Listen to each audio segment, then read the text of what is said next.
আব্বা ও আব্বা, সারাটা জীবন লোদে ফুরতে ফুরতে বট বৃক্ষের মতো দাঁড়িয়ে প্রত্যেকটা মানুষকে তুমি ছায়া দিয়ে গেলা।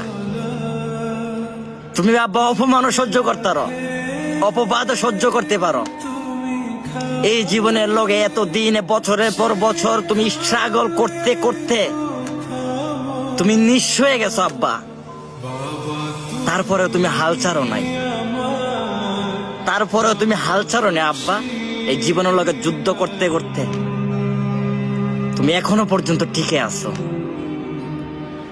আর আমি, আমার মতো হাজারো সন্তান আব্বা অল্প বয়সে ক্লান্ত হয়ে গেছে আব্বা, অল্প বয়সে ক্লান্ত হয়ে গেছে। পারতেছে না আব্বা, পারতেছে না। এই জীবনের লগে যুদ্ধ করতে করতে আর কোলাইতে পারতেছে না। তুমি সেরা আব্বা, তুমি সেরা, সত্যি তুমি সেরা।